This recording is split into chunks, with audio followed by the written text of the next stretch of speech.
Is this thing on? Good. Well, here we are again today, kids. Why are you watching this? Well, maybe you're a huge fan of my funny t-shirts. Laundromats are fantastic businesses. Don't think for an instant that it's absentee, turnkey, ready to go. People buy these stores all of the time. In my learned, valued opinion, no one should be buying a laundromat. I looked into it and none of it made any sense, but I went ahead and purchased one. I made the $250,000 mistake. You shouldn't. If it's a great business, why wouldn't I buy one, Danny? Well, the rub is in the purchase. Why would anyone sell a successful cash business? The only good laundromats that ever get sold in this country or any other are being sold by distributors. What do I mean? Well, they're building a store in place. They're charging you double for the equipment, charging you for the gas, water, electric that's in the walls, and you're coming in as a newbie to this entire industry and you're giving them $300,000, $400,000, $500,000 on the East Coast, West Coast, $1.7 million. Happens all the time. Why is that bad? Because you're padding their pocket. You want to make money in real estate? You probably watch the flip shows on Sunday. Find the worst house in the best neighborhood, mortgages due, poor guy that lives there can't pay it, foreclosure. You scoop it up, you redo the floors, paint the walls, put new tile on the roof, and you sell it before the mortgage comes due. We've all seen it. People are flipping houses. Are you going to buy a beautiful house with a negative edge pool on a hill at retail price and flip it? No. Free laundromat is all about the flip without the flip. We're not going to get rid of the store. No one sells the goose that lays the golden egg. People selling them on one side of the fence are selling failures. We ain't buying. You want to be in this phenomenal business? Great. Fill your head with as much knowledge as you can. If that individual you're listening to makes perfect sense and seems real to you, if they're not reading from a script, they probably know what they are doing, whoever they are. There's not many of us out there. Me, I mint millionaires. Free laundromat is the name I picked because that's what it is. Nothing's free. You're going to scoop up hundreds and thousands of dollars in gas, water, electric infrastructure for nothing. And on the back of that infrastructure, through the lease that you sign, you're going to go directly to all of the distributors and get the equipment that you need. My phone is blowing up because this is what I do. I've become a lease negotiator after my students beg me to do this. We've got Nick just outside of Dallas, Galveston, Texas, and we've got a landlord that wants to talk. So let's make it happen. Just for you.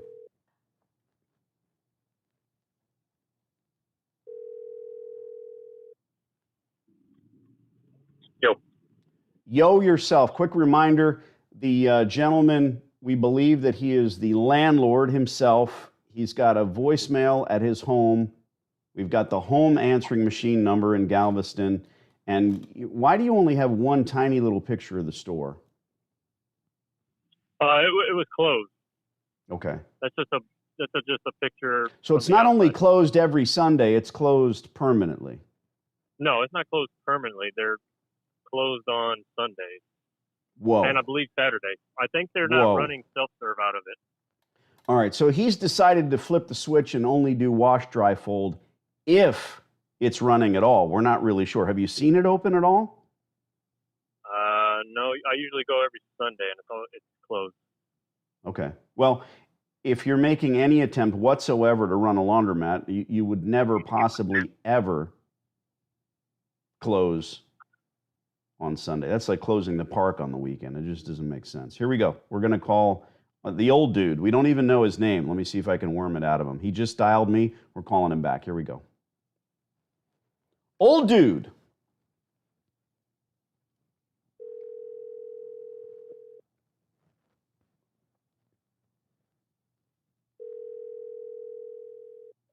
Hello? Hello, sir. Yes, sir. My name is Danny. I am looking at some commercial space in Galveston. I wanted to talk lease terms with you, my friend. I'm fully pleased, so I don't have no space. Okay, you're this location is Cove View. You own that building, sir? Yes, sir. Okay. Do you run and operate the Coin Laundromat, or you have a tenant there? No, I don't run it. I have a tenant in there. Okay. My name is Danny. I'm sorry, I don't know yours. Name is Nash. I beg your pardon? Nash. Mr. Nash. Yes, sir. Okay, perfect. Danny, please. Mr. Nash, I do laundromats. So I've been in the coin laundry in Texas and 2 other states for 16 years. We are always looking for infrastructure, the gas, water, electric, and we've scouted this store several times. They close the doors on weekends. Just about half of the equipment is out of order. The roof is leaking. We saw some homeless people there. And I'm not trying to push your tenant out or disparage your relationship with them, but to me, this is not really a well-run cash laundry. And my concern is that at some point, I'd like to become your tenant if and when the time comes and sign a long-term lease with you and pay that rent on time. Well, you got to talk to her. That's Okay. a lady. So they're not open because they have like 500 apartments. They only serve the apartment rental. okay. So I noticed that myself, Mr. Nash, that they are only opened Monday and Tuesday. Right. So that's how they do the business. Right. They've been there over 15 years. Sure. And you said something very telling. You said that what I should do is talk to them, but I want to talk to you. I have no intention of... I can't. They have the lease for another 2 years. So after the lease expires, I can't talk to you, sir. Okay. Well, I don't want to talk to you about their lease. I don't want to talk to you about them, in fact. But what I'd like to talk to you about, number one, that they're not running this place properly. I think we've established that. I mean, a good, well-run laundromat got to be 24/7, in my opinion. Got to have new equipment that works, in my opinion. And I hear you saying, sir, hey, we can't really talk about anything in reference to your tenant. Great. I think you understand my MO is fairly simple. I'm always looking for infrastructure. It's here. I'm not too excited about the laundry, but also 2 years is the blink of an eye. They'll be out, I assume. I mean, running the store 2 days a week, it's kind of dipping their toe in the water. And after 15 years, seems like they're pretty much done. They're finished. I don't care. As long as they're paying the rent, I love it. I told you they own like 400 apartments. They do the vacation rental only. They don't do public. Mm-hmm. So they own the apartments. That makes it a little different. They have that apartment complex behind it. No, not that. More than that. They're just 5, 6 people working for them. Okay. So you're telling me that they're high rollers and they own a bunch of vacation rentals and they just kind of run a laundromat on the side? Yes, sir. Okay. Well, Mr. Nash, I don't blame you. If I were you, I'd be happy as a clam. You're collecting rent. They've got 2 years remaining on the lease. And let me ask this one. I got another job, sir. I got to go. My lunch time is finished, so I got to go. Thank you. Mr. Nash, you don't own this building, do you? Me and the bank. Thank you. Bye. You're the bank. Thoroughly confused. Mr. Nash okay, so he hung up. I'm going to call him back. What did he say at the end? I mean, this is my life. He didn't answer for 2 months, so he must have had a moment of weakness.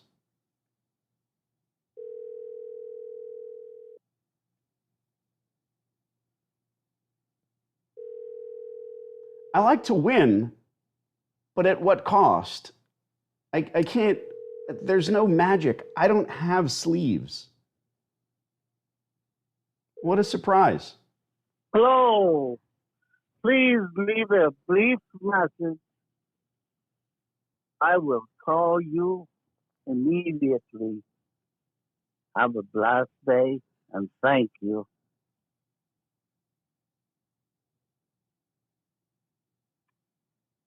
At the tone, please record your message. When you've finished recording, you may hang up or press 1 for more options. Well, Mr. Nash, it's Danny once again. You've got my number, and I'll leave this very one-way message so you can play it back. I don't know if you own the building or not. We're going to dig into that. We're going to figure out, myself and my real estate investment trust, if you do own the building. If you do own the building, it would behoove you to have a discussion with me so that we can sign a long-term lease contingent on the exit of your tenant. If you don't own the building, I suggest you call me back, because whomever it is that you work for,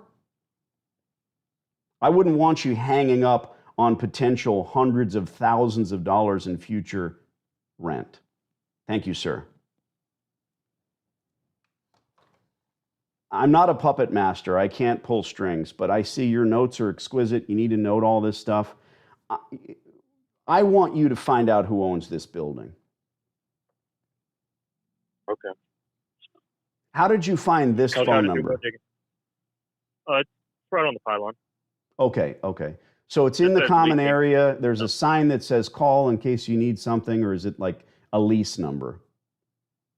No, it literally says leasing, and below it says his number. Okay. Dig a little bit further. I'm not here to hurt anyone's feelings or step on any toes, but the guy said, did he say he has to go to the bank? What did he say? Well, you asked him who owned it. He said me and the bank. Oh, so he was being facetious, funny, telling the truth. Yeah.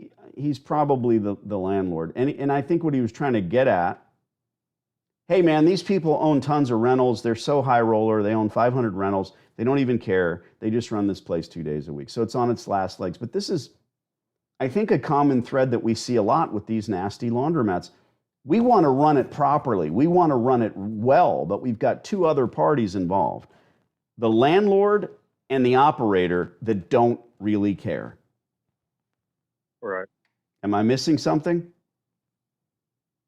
No, pretty much it. A lot of the mats in Galveston, though, where this one's at, are closed to the public for that reason, because there's so many vacation rentals here. They only do wash, dry, fold. So it's become a dog-eat-dog universe for wash, dry, fold only. The greasy spoons are leaving. The Starbucks are coming in. The place is becoming gentrified, right? Yeah. Yeah. Vacation rentals and all these little laundromats are closing to the public. Well, what we need to do is keep on it, because it's a fantastic, phenomenal, but bro, I don't care where you are. What happens, everybody who's got some affluence, everybody who's got some money, they don't want to live in town, right? They want to live on a hill somewhere. So here where I'm at, Cave Creek, Arizona. It's beautiful. The Beverly Hills of Arizona, not Scottsdale, better in my opinion. So everybody moved here 30 years ago to get away from the city. But then you start to look around and you say, okay, housing developments are coming in, ranches are being sold. Now I don't want to drive to the city to get my groceries, do I? So eventually they put a grocery store. Now, the people working at the grocery store aren't going to be my wife and I, or the other affluent people, right? So what happens? Got to put some condos in. Because the people that work at the grocery store need to live nearby. They don't want to drive all the way from town. And what do you end up with 20 years later? Another thriving city with all walks of life. Before you know it, it just looks like everywhere else. Drive across Texas, you'll see it. It's the same communities again and again and again. Arizona, New Mexico, Texas, California. What you need to do is keep after these stores. This is precisely what we do. File it away. Figure out if this is the we got a last name now. Figure out if this is the real guy. Go with that. Dig up what you can and report back. Thanks, Nikki. Will do. All right. Cheers. It's an ever ongoing thrill ride. But what I try to do, what I do on a consistent, never-ending, daily basis, make these calls with you in mind, with my client, with the student in mind. I'm trying to get this done. I might get upset and say, hey, I want to hang up the phone on you, or you don't make sense, or let me grab you by the collar and tell you that this is not the way you run laundromats. Nobody ever comes into the store, so we're going to close and only be open on Monday and Tuesday to the public. What? This store can be a thriving, fantastic cash moneymaker, but you've got to do everything right. You ever owned a small business? You ever said to yourself, you know what, if I get up in the morning and I do this, I will make more money. But the this is the hard part. Doing the this is the hard part. Knowing what you need to do, not difficult. I'm not talking about digging ditches or changing tires, what we did when we were 17, 18 years old, the job. I'm talking about small business owners. I'm not talking about the word entrepreneur. I can't even spell it. Laundromats are work. All I do is help smooth out the bumps, especially in the beginning. You ever eat at a steakhouse and you turn to your wife, your significant other, you say, this is terrible. This is not medium rare. The service was horrible. The atmosphere is disgusting. We will never be back here. I'm not saying you need to be a Michelin star chef to understand what it is to go eat at a good restaurant. Now, you may not frequent laundromats, and that's the rub. That's the difference. That's what happens when operators fail. They have no idea what it is to run a successful store. I make thousands of these calls a year. I have my fingers in the pies of thousands of laundromats through my clients. You know how many times I call a landlord and say, hey, Danny, I know who you are. I'm on your YouTube channel. How many operators are going, let me find out how to run my store better? The same guy that might figure out how to fly a kite on YouTube won't figure out how to run his business better. My MO is to get you into this industry, yes, but also never abandon you with operations. Scooping up the store through a long-term lease is only the beginning, my friends. You've got to run the place properly. You have to know, should you use card or coin? I answer that. You have to know, should you have an attendant, an employee? I answer it. Are you going to pay them? How are you going to get them to stay those long hours? Should you have soda and snack machines? I'm opinionated. Oh, yeah. But these opinions work. If you want to scale and you want to end up owning 2 stores, they're like potato chips. 1 store is life-changing. 10 stores, you're changing your family. You're creating a legacy.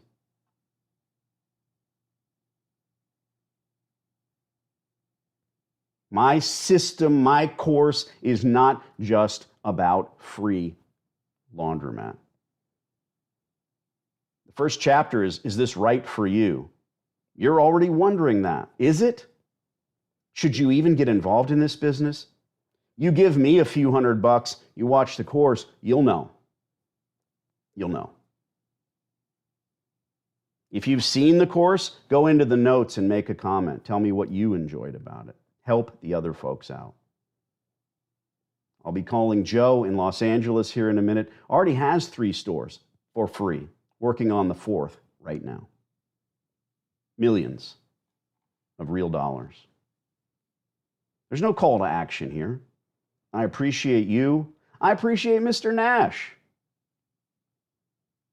Imagine how his tune will change in 2 short years when he's scrambling for a tenant. I don't beg. I don't do magic.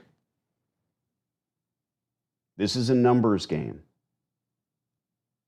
When you get out and scout and you know exactly what you're looking for, you'll see these stores. They're everywhere. It's horrifying.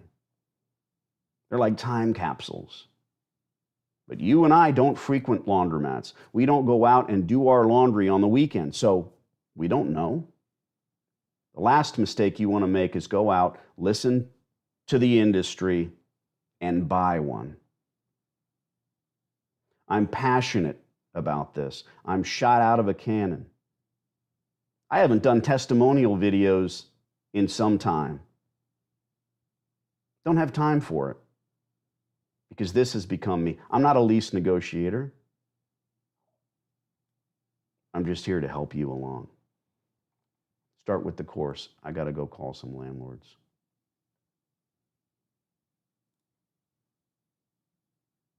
If you've commented here, comment on the video. All this goes away. Thanks, kids.